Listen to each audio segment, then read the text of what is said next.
আসসালামু আলাইকুম প্রিয় শিক্ষার্থী বন্ধুরা, কি অবস্থা তোমাদের? পড়াশোনা আশা করি বলো। এই বছর যারা এসএসসি পরীক্ষা দিবা, বাংলা থেকে মাত্র তোমাকে আমি কয়েকটা এমসিকিউ দিব অবাগির স্বর্গ চ্যাপ্টার থেকে। ভিডিওটা ধৈর্য সহকারে দেখো, সারা বছর তো পড়ছে।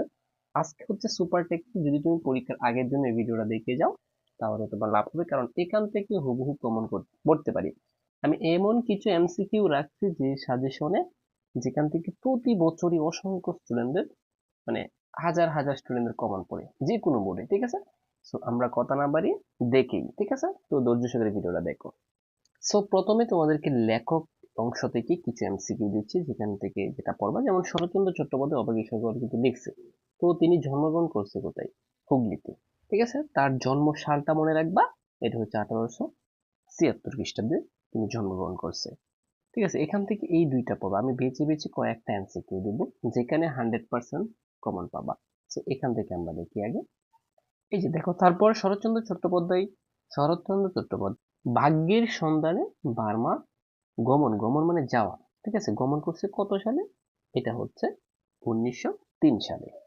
আচ্ছা, তারপর দেখো, এখান থেকে দুইটা সালেই পড়বা। এমন তিনি হচ্ছে, এই যে তোমার এই বার্মা থেকে আবার ফিরে আসেন কবে? কলকাতায় ফিরে আসেন 1916 সালে। এখন আমরা চলে যাব সরাসরি মূল আলোচনায়।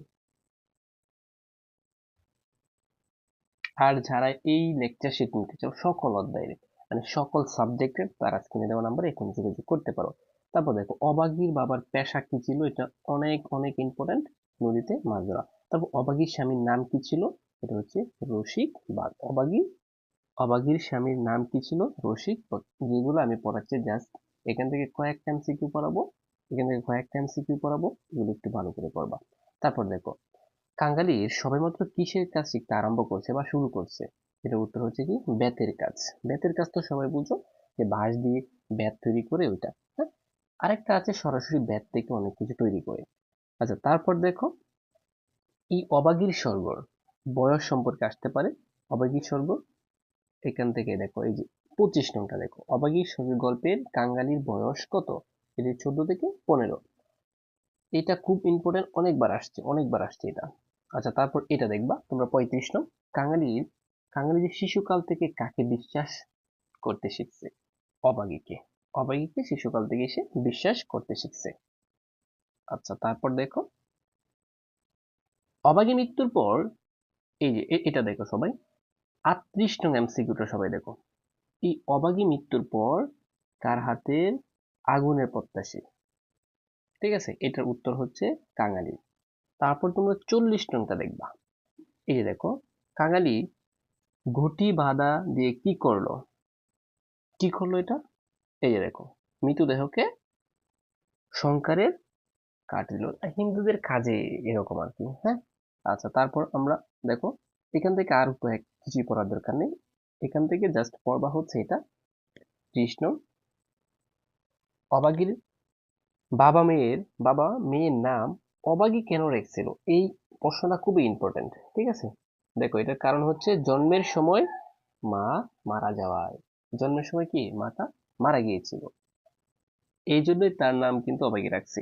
অবাগীর স্বর্গে গল্পে, এই যে দেখছো, এটা খুব ইম্পর্টেন্ট। এটা 43 নং। সবাই এটা একটু দেখো, আমি বলছি কয়েকটা এমসিকিউ দেবো তোমাকে। কয়েকটা এমসিকিউ, এখানে অনেকগুলো আছে, বাট এখান থেকে আরো সুপার শর্টকাট আছে। সাজেশন তো এটা আছে, এইটা থেকে আরো সুপার শর্টকাট দিব। ঠিক আছে, যেখান থেকে হুবহু কমান পাবা। দুলে পাড়ার কে নারী দেখতে পারতো? হ্যাঁ, এটা হচ্ছে ঈশ্বর নাপিত। আচ্ছা, তারপর দেখো 53 দেখো, এই যে অবাগীর যে, এটা মূলত সংকারের জন্য কে কুড়াল চেয়ে এনে বেল গাছ কাটতে গেল? এটার উত্তর হচ্ছে রসিক দুলে। আশা করি বুঝতে পারছো। তারপর বাবাকে, এই 45 নং সবাই একটু দেখো, বাবাকে ডেকে, আমি একটু এভাবে দেখতে চাচ্ছি তোমাদেরকে। বাবাকে ডেকে ফেরার পথে কাঙালিকে তার মা কি আনতে বলেছিল? দেখি, আলতা। কি বলছিল? আলতা। আমি একটা বারবার বলতেছি যাতে তোমার মুখস্থ হয়ে যায়, কারণ এখন আর পড়ার সময় শেষ। সর্বশেষ, মানে শেষ মুহূর্তের প্রস্তুতি হচ্ছে, জাস্ট ভিডিও গুলো দেখে যাবা তাহলে চলবে। আচ্ছা, দেখো, কাঙালিদের কুটির যে পাঙ্গলে, হ্যাঁ, বেল গাছটিকে পুঁতেছে। উত্তর হচ্ছে কি? অবাগী। উত্তর কি? অবাগী। আচ্ছা, তারপর মোস্ট ইম্পর্টেন্ট আরেকটা দেখো এখানে, এই যে কাঙ্গালীদের 57 নং দেখবা, এটা হচ্ছে কাঙ্গালীদের গ্রামে জমিদারের যে আহ, কাচারির কর্তাকে। উত্তর হচ্ছে অদর রায়। উত্তর কি? অদর রায়। উত্তর অদর রায়। এখান থেকে আর কিছু পড়ার দরকার নেই। দেখো আমি মাত্র কয়েকটা এমসিকিউ রাখছি এই কারণে, যেগুলো সবচেয়ে মোস্ট ইম্পর্টেন্ট। হ্যাঁ, এই গল্পতে তো সবকিছু আলোচনা করা সম্ভব নয়, মাত্র কয়েকটা রাখছি তোমাদের জন্য। তারপর দেখো, এই যেটা মস্তিযুগ শব্দের অর্থ কি, এটার উত্তর হচ্ছে 3 নাম্বার। ঠিক আছে, টুটকা চিকিৎসা। ঠিক আছে, ব্যস্ত। এটা একটা এটা একটা মূলত কি বলবো, সমাস। ব্যস্ত, এই ব্যস্তর সাথে এই কোন প্রাণীটা, এটা হচ্ছে ব্যস্ত মানে হচ্ছে খরগোশ। খরগোশ দেখবে আস্তে আস্তে যায়। হ্যাঁ, এটাকে বলা হয় ব্যস্ত। সে নিজেই নিজেকে নিয়ে ব্যস্ত, ব্যস্ত। আশা করি বুঝতে পারছি। তুই শিক্ষার্থী বন্ধুরা, কথা হচ্ছে যারা পরীক্ষার আগে প্রতি বছরই আমি একদম সুপার টেকনিক সাজেশন দিই, যেগুলো থেকে 100% কমন পড়ে।